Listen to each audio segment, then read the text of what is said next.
नमस्कार, आपके साथ मैं हूं अभितोष सिंह। हमारे खास कार्यक्रम सेहतनामा में आपका स्वागत है। इस कार्यक्रम में हम आपकी सेहत और उससे जुड़ी तमाम समस्याओं के बारे में बात करते हैं। आज हमारे साथ जुड़ रहे हैं Shri Balaji institute of medical science के डायरेक्टर और गैस्ट्रो एंड लेप्रोस्कोपिक सर्जरी विशेषज्ञ डॉक्टर देवेंद्र नायक। उनका स्वागत करते हैं। देवेंद्र जी, बहुत बहुत स्वागत है सर आपका। नमस्कार सर, आपसे सबसे पहला सवाल ये है मेरा कि आज के समय में जब हम लोगों का खान पान बहुत ज़्यादा बिगड़ा हुआ है, दिनचर्या बहुत ज़्यादा बिगड़ी हुई है, ऐसे में कैसे ख्याल रखें अपने पेट का?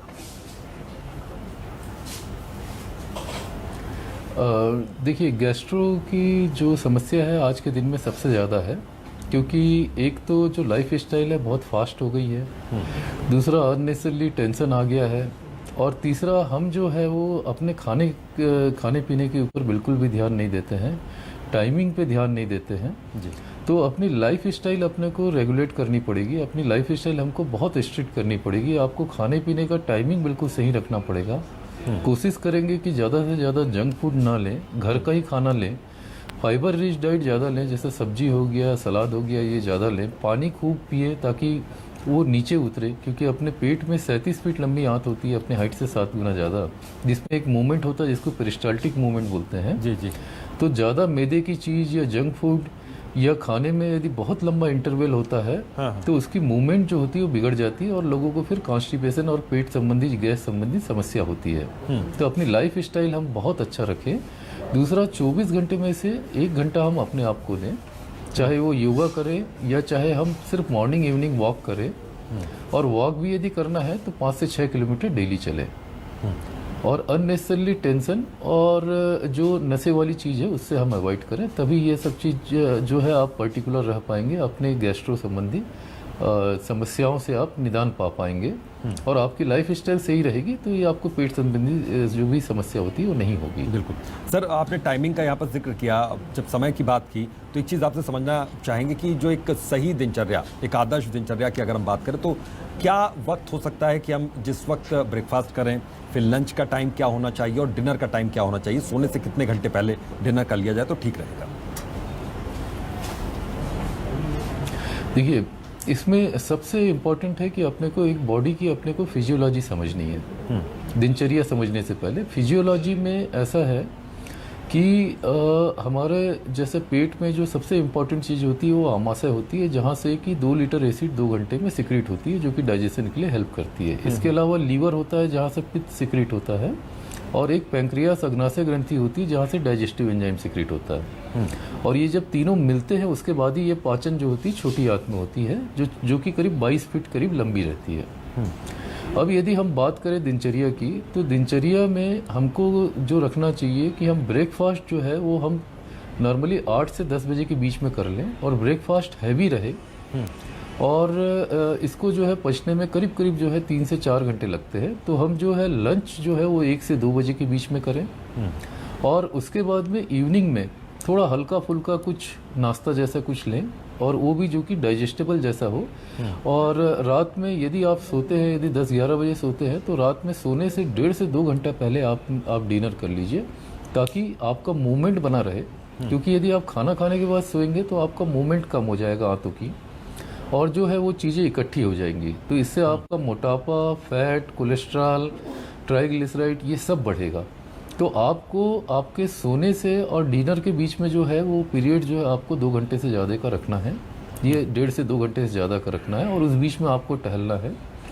ऐसे ही आपको ब्रेकफास्ट, यदि आप एकदम सवेरे उठ के यदि आप सीधा ब्रेकफास्ट करते हैं तो भी दिक्कत होगी, क्योंकि तब तक मूवमेंट स्लो रहती है। तो कम से कम दिन तो उठने के बाद में 2 घंटे के बाद आप ब्रेकफास्ट करें, तो एक नॉर्मल जो रहता है कि आपके इंटेस्टाइन को, आपके स्टमक को, आपका जो एसिड, बाइल और डाइजेस्टिव एंजाइम है, ये पूरे जो है ये हार्मोनी में रहेंगे, और डाइजेशन आपका काफ़ी अच्छा रहेगा।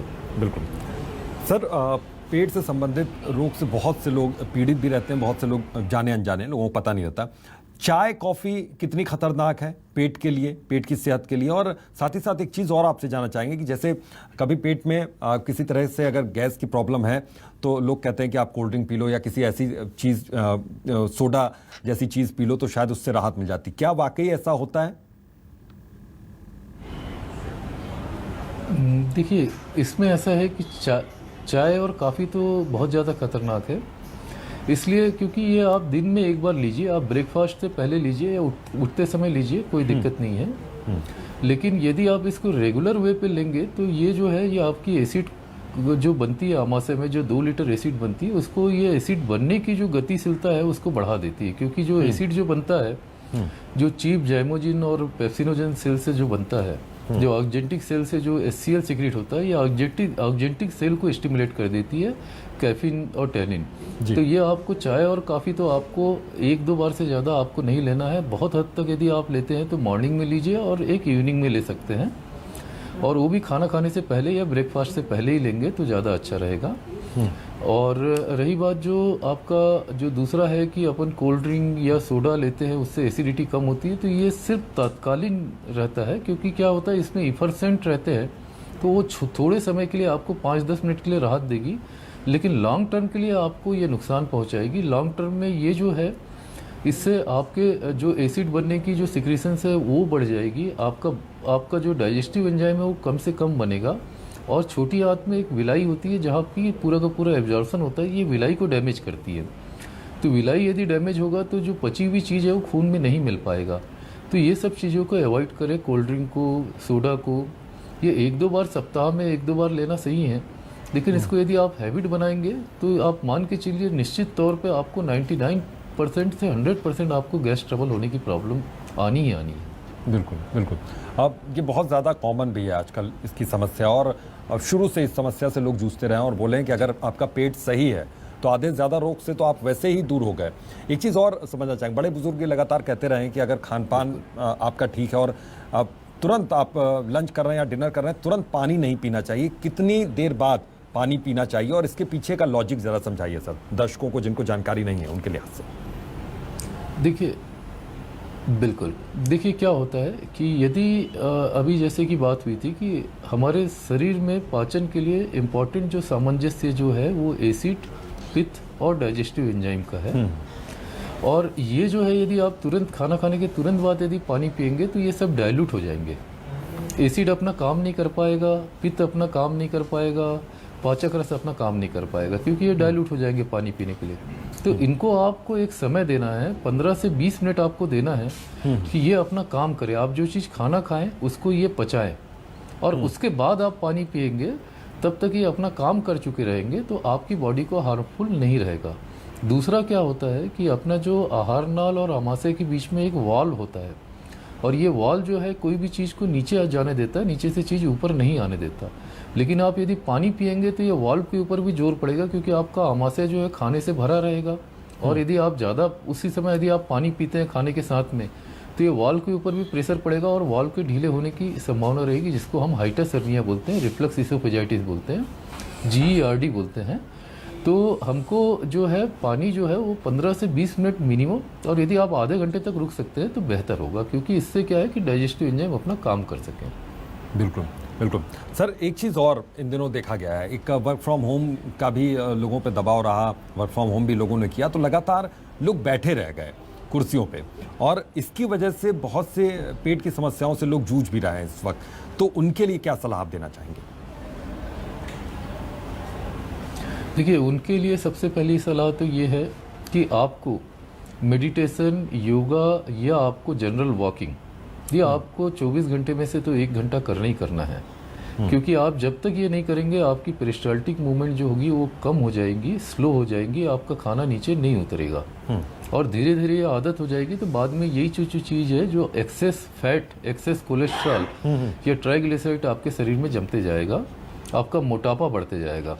तो सबसे पहली बात तो यदि आप वर्क फ्रॉम होम कर रहे हो तो मॉर्निंग में 1 घंटे और इवनिंग में 1 घंटे आपको एक्टिविटी रखनी है। दूसरा यह है कि वर्क फ्रॉम होम कर रहे हैं तो आप आधा घंटा काम कीजिए, और आधा घंटे के बाद में 5 मिनट आप वॉक करिए। तो वॉक करेंगे तो इससे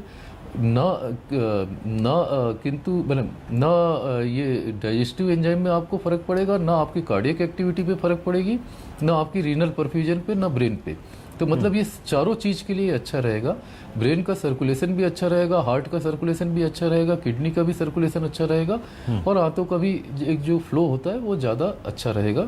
तो आपको आधे घंटे काम करने के बाद में 5 मिनट आपको एक बार टहलना चाहिए और एक बार घूमना चाहिए और फिर बैठ के फिर काम करना चाहिए। लगातार जो है 7-8 घंटे काम करने में हमेशा दिक्कत ही होती है। हमेशा दिक्कत होती है। सर, लेप्रोस्कोपिक सर्जरी ये बहुत से दर्शकों के लिए एक नया टर्म होगा, बहुत से लोग इससे अनजान होंगे।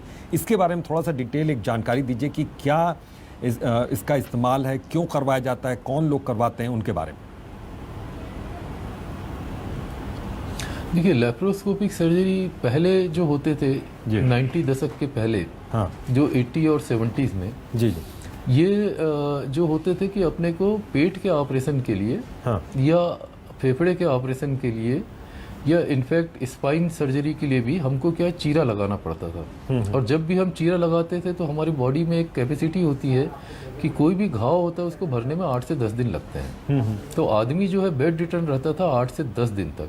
अभी लेप्रोस्कोपिक सर्जरी में हमको 2-3 छेद करते हैं, दूरबीन डालते हैं, उसमें कैमरा रहता है जो कि डिस्प्ले करता है, जो 12 to 16 टाइम्स मोर आपका इंटेंसिफाइड करके आपकी इमेज को बताता है। और फिर उसमें छोटे से छेद से हम जो है गॉल ब्लैडर हो गया, हर्निया हो गया, अपेंडिक्स है, बच्चादानी का है, ये ऑपरेशन जो है कॉमनता अब तो डिस्ट्रिक्ट लेवल पे भी लेप्रोस्कोपिक सर्जरी ये होने लग गई है। और यदि एडवांस बात करें तो आजकल जितनी भी सर्जरी हैं, चाहे वो बड़ी सर्जरी हो, चाहे विपल्स हो, चाहे इसोफेगेक्टॉमी हो, चाहे ऑर्गन का निकालना हो, चाहे पोर्टल हाइपरटेंशन की सर्जरी हो, ये सब एडवांस में सब लेप्रोस्कोपिक सर्जरी होने लग गई हैं। इसके अलावा अपने फेफड़े वाली भी जो चीज़ें हैं, पहले हमको पूरा चीरा लगाना पड़ता था, हड्डियों के बीच को काटना पड़ता था, आज उसकी ज़रूरत नहीं है क्योंकि अब फेफड़े की चीज़ हो गई, हार्ट की चीज़ भी हो गई है। इनफैक्ट इसोफेगस जो आहार नाल है, जो कि अपने दोनों फेफड़ों के बीच में जाता है, इसकी सर्जरी भी जो है वो लेप्रोस्कोपिक पॉसिबल हो गई है। यदि हम और ऊपर बात करें तो आज के दिन में जो है थायराइड ग्रंथि है उसकी भी हो गई है, और स्पाइन जो होता है रीढ़ की हड्डी का ऑपरेशन भी, ये भी लेप्रोस्कोपिक होता है। अभी लेप्रोस्कोपिक से भी ज़्यादा एडवांसमेंट ब्लडलेस लेप्रोस्कोपिक सर्जरी हो गई, जिसपे कि शरीर में काटने से खून भी नहीं निकलता, क्योंकि हार्मोनिक हो गया, लाइगासियर हो गया, इथिसिल हो गया, ऐसे बहुत सारे इक्विपमेंट आ गए हैं। और तो और इससे यदि और हम एक लेवल और एडवांस लेवल 3 की यदि हम बात करें तो 3D लेप्रोस्कोपिक आ गया, जिसपे कि वैसे ही दिखता है जैसे हम ओपन में देखते हैं। और उससे भी यदि 4th लेवल एडवांस की बात करें तो अब रोबोटिक सर्जरी भी चालू हो गई है, जिसमें कि ट्रिम्बल्स नहीं होते, ह्यूमन से जो मिस्टेक होते हैं या जो हड़बड़ाहट में जो होती है वो मिस्टेक भी कम होने लग गए हैं। तो इसमें ऐसा है कि आजकल ये सब एडवांसमेंट आ गए, टेक्नोलॉजी एडवांस की है, तो इसके कारण में काफ़ी, और इसमें रिकवरी काफ़ी जल्दी होता है। आदमी जो है वो जो है 1 से 2 दिन में ही घर चला जाता है, उसको 8-10 दिन रुकने की जरूरत नहीं पड़ती। और बड़ी बड़ी सर्जरी में बहुत प्रिसाइज वे पे, जिसमें कि गलतियों की कम गुंजाइश होती है, हम ये सर्जरी कर सकते हैं। बिल्कुल, क्योंकि सर्जरी नाम सुनकर ही बहुत से लोग टेंशन में आ जाते, तनाव में आ जाते हैं कि सर्जरी अगर होगी तो फिर क्या क्या होगा। और चीर फाड़ वाला जो पहला जो आप कह रहे हैं, सबसे पहले वही तस्वीर उभरती है, लेकिन आप बता रहे हैं बहुत ज़्यादा एडवांस हो गए। सर, हम लोग मतलब इंडिया की अगर बात करें तो किस स्टेज पर पहुँचे हैं मतलब एडवांसमेंट पर? हमारे पास मेडिकल साइंस में हम दुनिया से पीछे नहीं है। मेडिकल साइंस में हम अभी लेवल 4 में है।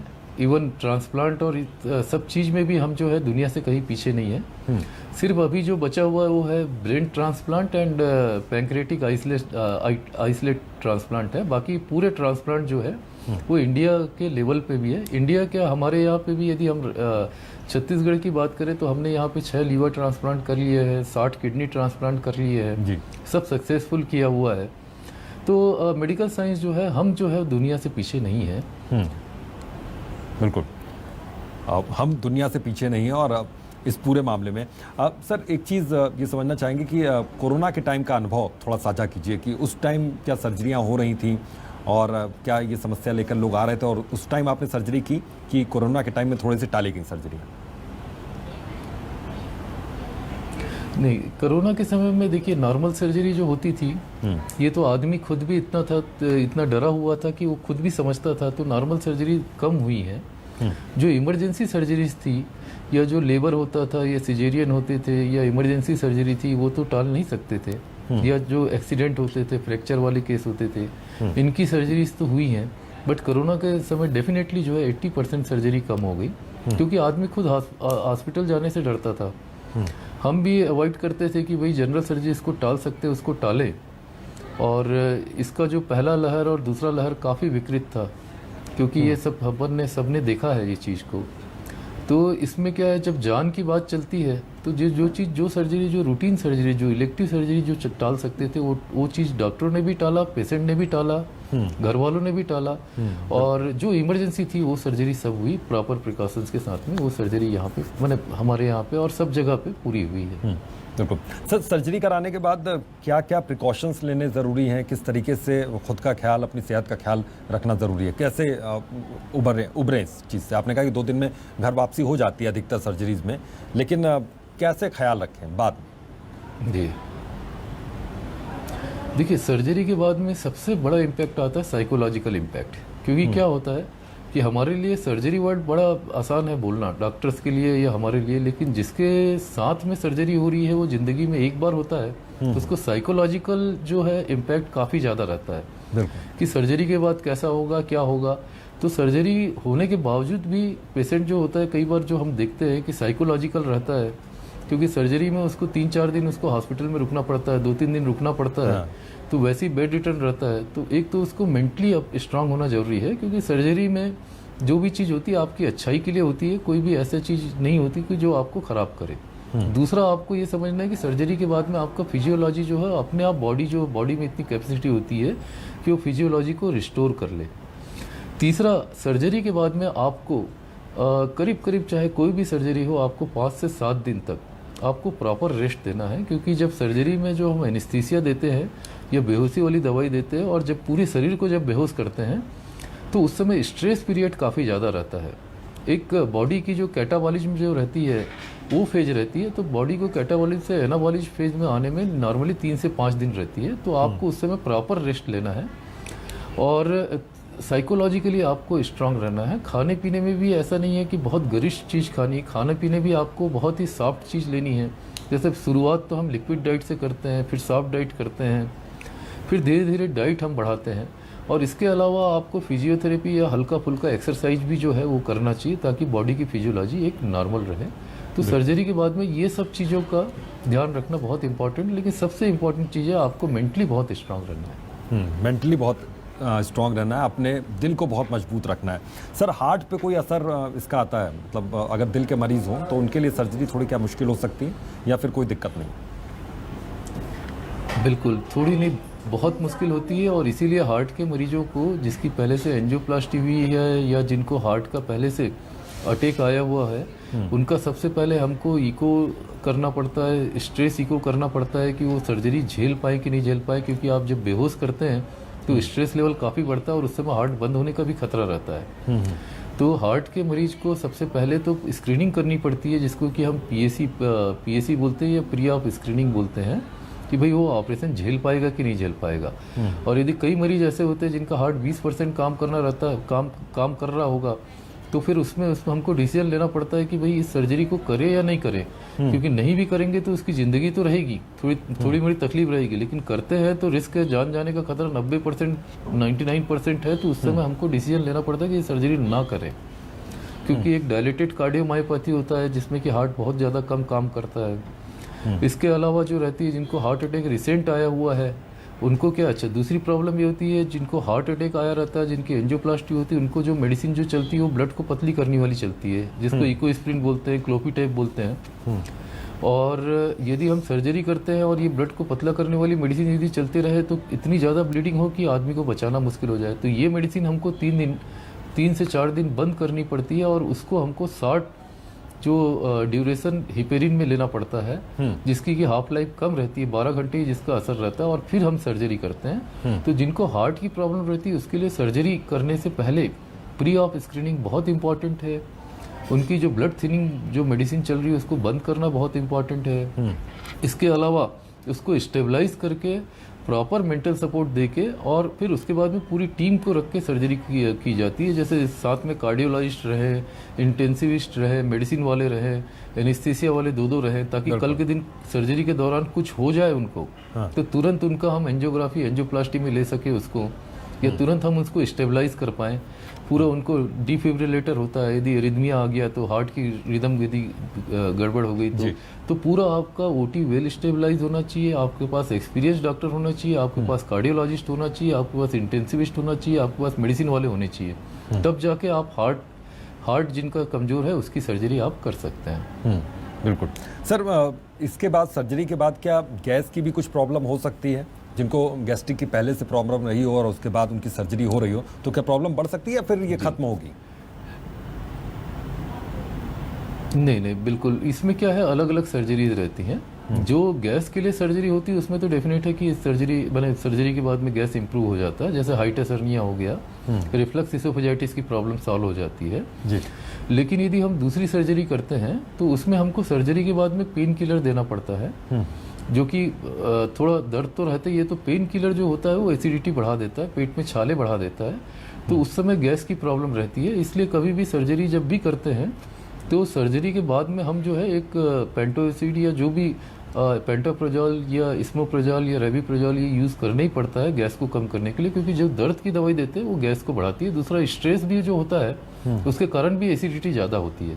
तो बिल्कुल सर्जरी के बाद में गैस की प्रॉब्लम बढ़ सकती है यदि वो गैस से रिलेटेड सर्जरी ना हो तो, और उसके लिए प्रॉपर मेडिकेशन आपको देना ही पड़ता है, तब जाके ये सब चीज़ें दूर रहती है। बिल्कुल, यानी कि इसमें गैस की अगर प्रॉब्लम है तो उस वक्त आपको मेडिकेशन करना पड़ता है। सर एक चीज़ और जाते जाते एक आखिरी सवाल ये भी कि अपने खान पान में किन चीज़ों को हम शामिल करें, अगर किसी को गैस की प्रॉब्लम पहले से है उनके लिए भी ये सलाह बहुत ज़रूरी है, और जिनको नहीं है, जिनको हो सकती है कि कभी कभार होती हो, तो उनके लिए खान पान में किन चीज़ों को शामिल किया जाए? फल की बात करें, अगर सब्जियों की बात करें तो